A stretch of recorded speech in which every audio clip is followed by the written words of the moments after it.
to invest. If I misled you on that, my apologies, but there was a bracket for that. So you'll see how much you'll have earned in that period of time. And these are money that you have not even planned that I want to invest. These are just by the ways. You see? So for that reason, that's why we have today's session. It is created to that, to answer, as we know, this year we are saying as YPs, we want to go global. We want to go global, even in our investments. And someone said, let your money work for you, not only you to work for your money. Right? That relationship should reciprocate. You work for your money and you let it work for you. So today we are going to learn some various ways that we can let our money work for us. Okay? We are good? Looks like you're not excited. Ama tuambie our experts warudi, our pundits. Should we tell them to go back? You guys want to hear a different thing? All right. For the sake of the 3 people, they will be here. Sawa sawa. So at this juncture, again, as I have said, we have a panel of experts that will be helping us to go through this topic and just to help us become better stewards of the resources that God has given us, okay? Yeah, so the first one, and I will not be telling us what they do exactly, but so that I give them a chance, because sometimes you may say things and then you leave others, and baadaye nipatwe pale kwa mlango, kwa nini hukuni market vizuri? So I don't want to experience those challenges, so I'll just be calling them by name. They will be joining me up here on stage. They will be taking their seats, and then we'll proceed from there. So first of all, we have Samuel Mtemi. Makofi kwake anapokuja. Excellent. Sam is a very familiar face, so I believe most of us know him. If you don't, again, we should fellowship further. And then also on our panel, we have our brother, Sam.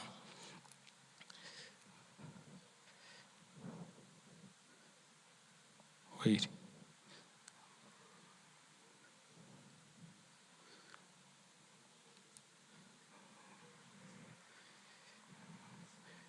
Just confirming the names. I don't want to have troubles later on. I have introduced Sam. I don't know why I'm going back to him. Sam, today you have a double portion. So make sure when you're sharing, that comes out. Okay? We have Samuel, and then also we have our brother Henry. CPA Henry, I should say. Karibu sana, Henry. Can have your seat. And also we have another brother. I say today brothers are representing. Our brother James can join me here on stage. Sorry. Yeah. So we have another person that we're expecting, another familiar face. Okay, I can actually see him. So we also have part of the panelists, our brother Dennis. Alikaa mbali ndio mpige makofi zaidi. He was strategic about where he sits. Welcome so much, Dennis. You can have a seat. Thank you.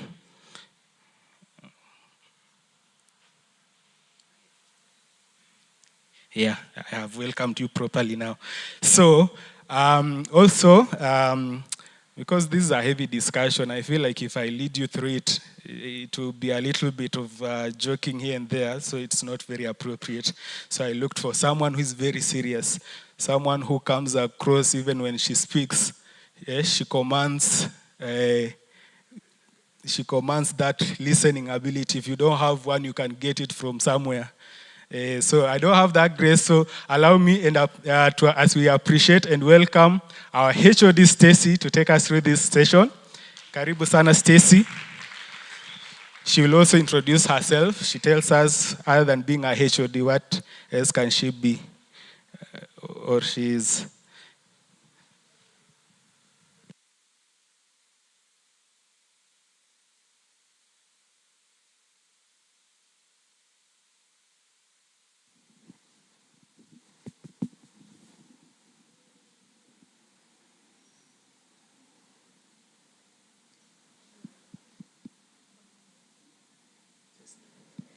Right, thank you. Let's give a hand to Elvis. Asante sana Elvis, and karibuni sana to YP. As you have seen, the session today is on borderless investments. We are trying to see what else can we do with our money beyond the same investment options that we all know about. So that's what this panel session is about. And with me, I have like the 4 panelists, and I will have them all introduce themselves. You tell us your name and what you do, and also your specialty in regards to this topic. I'll start with Sam. Hi everyone. Nipungie mkono hewani kama unaniona tafadhali. Asante. So my name is Samuel Mutemi Mwangangi. I am a software engineer and entrepreneur. I run a company called Zana that does agentic software engineering. So that's what I do. Specifically for the topic today, I have some years experience in global investments, and I guess that's why I'm seated here today. Santeni sana for having me. Looking forward to learning from the panel and also just sharing my experiences. Sante. All right, thank you, Sam. We'll go to Henry. Good afternoon, everyone. Am I audible enough? My name is CP Henry Gitau. I am an audit and tax professional, and by the grace of God, I run a tax advisory firm called GMK Africa Consulting. My specialization and what I do on a daily-to-daily basis, we do tax advisory, we do management consulting, and we also do accounting services. And I am looking forward to learn from the panel and also share some few insights with you. Thank you. All right, thank you, Henry. Okay. Great. James is my name, James Wanyugi, and I coach on personal finance, and I execute through 3 companies. I think I will give you details as we end, because above coaching and teaching, I also give solutions. And above that, I'm an importer of cars for the last 12 years. That is a passion I turned into something that can give me extra money. And beyond that, I'm a father of 4. Yeah, and I'm glad to be here today. Thank you so much. All right, thank you, James. Mm-hmm. Praise God. Amen. Am I audible? Not really. Do this. Yeah. How about now? How about now? You do this. How about now? Yes. Praise God. Amen. Praise God again. I'm Dennis Rono. I've been in the investment space for more than 12 years now, working with individuals and SMEs, and also currently working in an organization that pools investment, supports pension schemes all over Kenya, and also diaspora fund investors. So happy to be here and grateful for this panel. I think there's a lot to learn. All right, thank you so much. And just to mention, most of them are actually young professionals, and we thank God that we also have these skills and experience even in our midst. So even what we don't cover in this session today, we have an opportunity to even have access to them. So I'll begin with just having, in this space of finance and investments, there's so many opinions on different things. So I'll just begin with some hot takes and quote-unquote controversial opinions. So maybe you can give your way on that and whether you agree on this or not. So I'll start with James. So James, do you agree that for you to do meaningful investment, you must be rich? So there are people who argue that you must have a specific amount of money. For instance, if you put money in a money market fund, they assume that for it to produce meaningful additional profit, it must be at least 1 million. I think that's the figure I've heard being quoted a lot. So is that true, and do you agree with that? For me, I don't agree with that for 2 reasons. If everyone who is rich, actually, if it just for the rich, then everyone would have been born rich. But actually, when you look at the rich people, and rich people may be very general, but people who have actually accumulated wealth organically, like putting in the money, starting a business, and all that, people come from a place of, I started here, and I'm in the industry, and maybe let me go back a bit for my story. I finished college in 2004. So I've been working for the last 20 years. I started maybe in 2005. So when I look at the stories I've seen of people, maybe they were renting at somewhere at Zimmerman and later they are living in Garden Estate.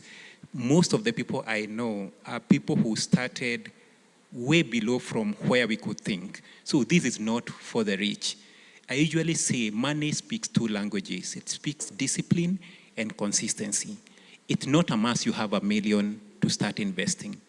You can start as low as, there's someone who talked about 500 shillings. You can start a money market of 500 shillings and see the money grow towards becoming something sizable. When you talk about 50,000 Kenya shillings, when we talk about 8% per annum rate, that is approximately, let's even say a rate of 8%, that is approximately 4,100 shillings after tax, after the service fee. Yeah. And I usually say wealth accumulation is slow, it's boring, and compound interest doesn't look as much in the beginning. But it's waiting over the years, the discipline and the habit that actually brings compound interest to something that gives you something that you can call tangible. And maybe I can give a story of a girl. I saw start a money market somewhere last year.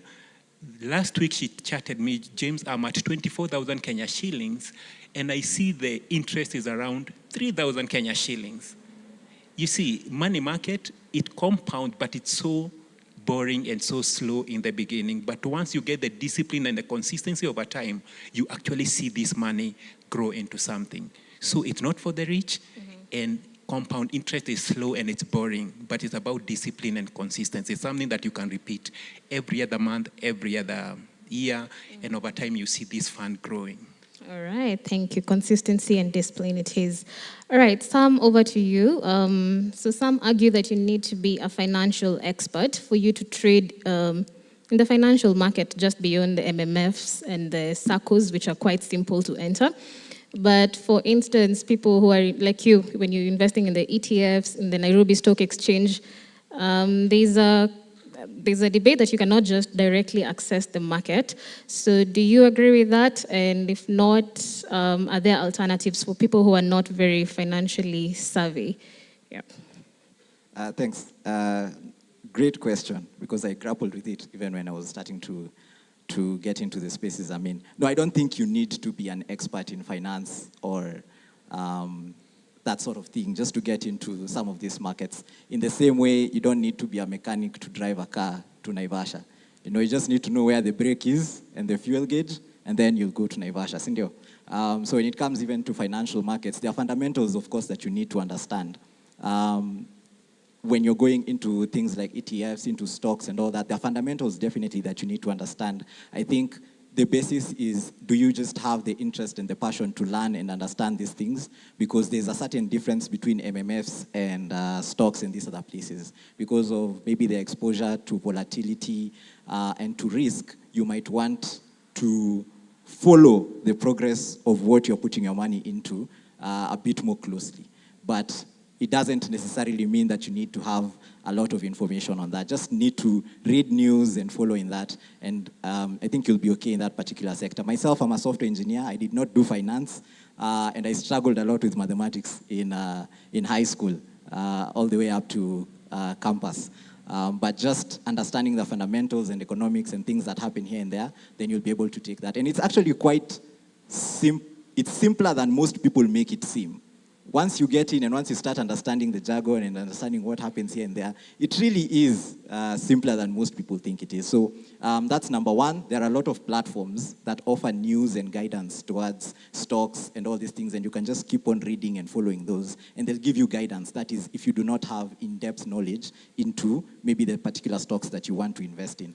But there are platforms and news outlets that specifically just deal with stocks and all that stuff from 24/7. So I think there are a lot of platforms to do that. And then again, with the advent of technology, it has enabled everyone to be able to access markets globally. There was a time, if you wanted to invest in the US, you had to open some very special account in the US as a foreigner, fill up a lot of forms and do all that stuff. But now we have platforms. You get on your phone, you sign up, 5 minutes, you're in. Maybe you wait for approval for a day, I'm not sure. And then from there, you can start investing in an ETF or a stock in just 1 or 2 days. So the barrier for entry has really gone down. That means you can just get on your phone, put some 5,000 in and see how it works. And then once you're comfortable, do that and just continue iterating and learning over time as it goes. The only thing I'll say, you need to have an interest and an initiative to study and understand what you're investing in.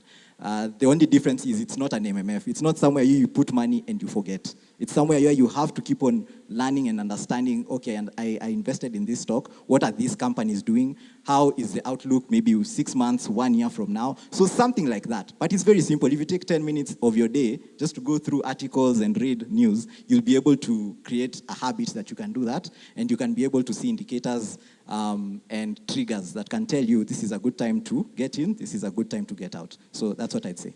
All right, and we'll be speaking more around that in terms of access and how we exactly can practically start investing. But over to you, Dennis, in terms of land and buying homes and houses as investment. Many argue, especially the advice that we've been most of our parents believe that for you to invest, there must be something tangible to it. But nowadays, the language of investments, stocks, ETFs, all these are invisible assets. So the people who argue that land and residential assets, they are more of an emotional liability rather than an investment. So do you agree with that from your position? Thank you so much for that question. And I agree with Sam. Usually in a panel, the one with the jeans has the most money. So, so Sam, it's good to have you on the panel. Yes and no. I think in the past, our parents did not have the options we have. If you look way back, probably in the 80s, 90s, 2000s, it was really property or stock market or investing in bonds, government bonds. But now we have more availability to purchase different assets. So when you're looking at a property, it depends on what stage of life you are. If you're young and you don't have a lot of disposable income, the right property that will give you a good investment is not there, might not be available. Or perhaps where you are with your family, the property you'll identify will take you away from schools and other amenities that you need. So you have to look at what stage of life you are, identify if a property is worth at that point. Is the rent you're paying enough to cover an installment for a meaningful property? And when you say meaningful, it's not just meaningful for you, but if you ever wanted to sell it, will it make sense? So you have to stop putting your heart as an owner and put the heart of an investor. Real estate as an investment class. Look at it professionally, talk with professionals and say, if I buy this property in this location for this size, in 5 years, what is the appreciation? What is the current rent I can get for a property in this area? Who else is building around me? Am I buying a residential area in a place where people are putting other kind of houses around me? So what has changed is that blind nunuatu ikae. I think now it's more of where is it? How affordable is it? What is it compared to the market? If I sell it, who's going to buy it? Yes. All right, thank you. Thank you for that insight. And then over to you, Henry. The conversation of tax and investments, we don't talk about that. And when we think about this, we think of tax as a future problem that we should first earn, and then we'll think about tax later. Or we even think that tax only applies to a particular size of investment. So is that the case? Or should we start thinking about tax as early as now, even before we start investing? Thank you, Stacy.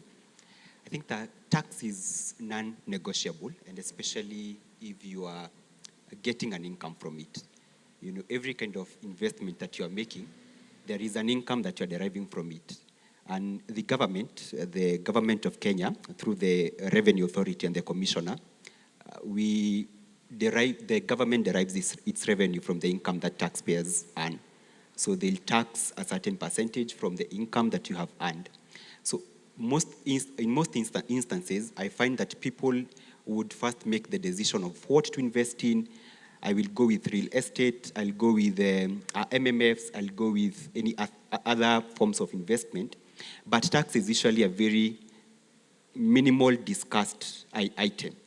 So you have made the decision, but at the end of the day, when you're receiving your income, probably after the end of the year, you're seeing a strange figure there deducted, and you ask yourself, where was this? I didn't see it in the terms and conditions. See those terms and conditions that you just scroll down, and then you tick, I have read.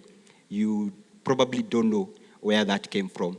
So I think tax is a very important decision that you also have to consider when you are making the decision on what to invest. I see it as a house. When you're building let's say a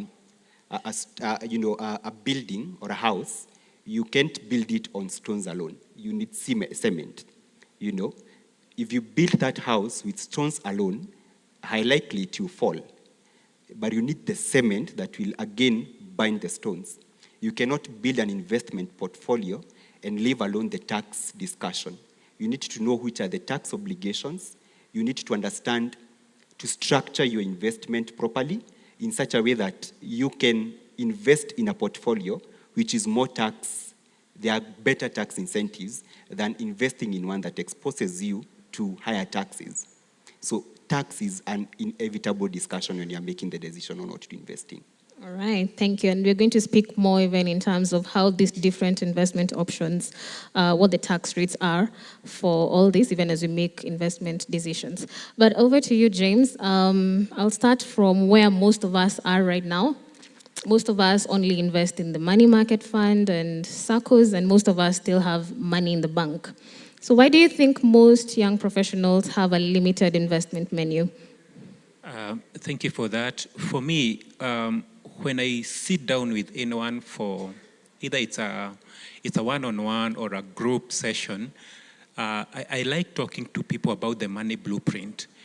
Money blueprint means if I grew up in a home where my uncle succeeded, in land, building plots, and so, it's more likely for me to think there is no other way to invest apart from buying land and over time, like raising some rentals and all that. So when most of us young people, most of you young people, I'm transitioning from by the way, I'm turning 46 this year, so I'm transitioning to the other side. Look at day past 40.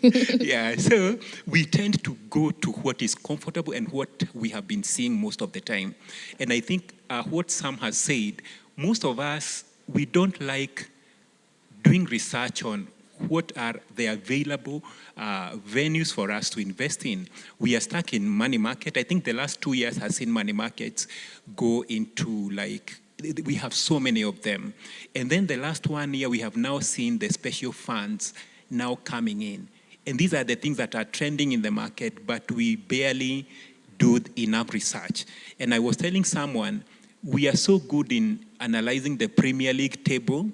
We are so good in knowing which fund is coming in the market, but we barely know what is happening in the world of investment and all that. So for me, when I talk about money market, and actually it's not all of us. If I ask you guys to raise your hand, anyone with a money market or anyone who doesn't have a money market here, you would be so shocked, people who are in post-bank. I sat with a girl who is a Gen Z, and she told me, James, I invest in post-bank. I know most of you don't know there's even something like that, because the mother told her, this is what we grew up knowing, and this is how we do money. So most of us are stuck with how we grew up, how we saw money being invested, and what is familiar with us. But I think we need actually to come and realize, by the way, for me to grow my money, I need actually to grow to diversify to other areas of investments. Yeah. All right, thank you. And speaking of diversification, I'd like us to do a small exercise with all of us in terms of the different investment options that are in the market and that most of us are considering. So maybe you could speak on this in terms of the risk levels to it, the returns, the average returns that you have seen in the market over the last 1 year or so, or the last few years, and then also how stable they are. So I will begin with the one we've been speaking about, the money market fund. How would you rate it even on those three parameters? Yeah, for me, money markets are low risk kind of investments. And I usually say it's low risk because it's money that you can put in today and access tomorrow. And most of the companies that do money markets, most of them, they buy treasury bills and bonds. And out of the percentages they get, they now give a slightly lower percentage to the general public. When I see, I think last 2024, we saw treasury bills going to 16%, and every money market was ranging around 14% there. But now, last year and this year, we have seen all money market going below 9%. That means where they invest is a very safe place, low risk, and the money that you can touch, actually you can put your hands on. It's more short term. All right, and maybe just to ask, so is it better to just invest directly? If that's where the money market funds are investing, is it just better to invest directly into the treasury bills and bonds so that you've earned the full 16%, for instance? Yeah, so I can say the last 4 years, before we used to have, like, if you want to invest in treasury bills, you used to go to the central bank, sign up that card, like ile ya hospitali ya mtoto akizaliwa, tick-in and all that. But nowadays there's an app you download. It's called DOSI CSD, DHOW CSD. You download that app and then you register. It takes like 2-3 days to be verified. Once it's verified, you can actually buy treasury bills directly from your phone. It used to be really tricky, but nowadays it's possible to buy in treasury bills. But now the issue is that there are companies that are giving rates that are above treasury bills. And money market can give you, like anyone with 1,000 shillings can open. Treasury bills, you need 50,000 and above. So you need both, but actually you need to grow your money market to a level where you can be able now to transition into buying treasury bills by yourself. All right. Market funds is to democratize this process of investment. It's because if you have a minimum of 100,000, a minimum of 50,000, you have to pay to play. And the idea was by having these money market funds where you get a unit, a share of this treasury bill, of this bond, then you can also participate in the return because, a shilling is a shilling. Whether it's from a wealthy person or from you, it's the same quantity of money. Looking at the economy over the last, let's say 12, 18 months, in the policy of the government to reduce interest rates, and currently the central bank has set a rate of 8.75%, which has been reducing from what it was back in 2022 when interest rates were higher, and therefore treasury bills were attracting more rates, and that's why everyone was setting up the money market fund. So what you're seeing in the market now is, because money market funds are now going down towards 9, you're seeing special funds come up. Because everyone's saying, okay, where's the next return? And special funds are a bit more risky. It's a bit of a moderate risk, and it needs more patience. It's not as liquid. You can't get your money in and out for some of them. So you're seeing a situation where money market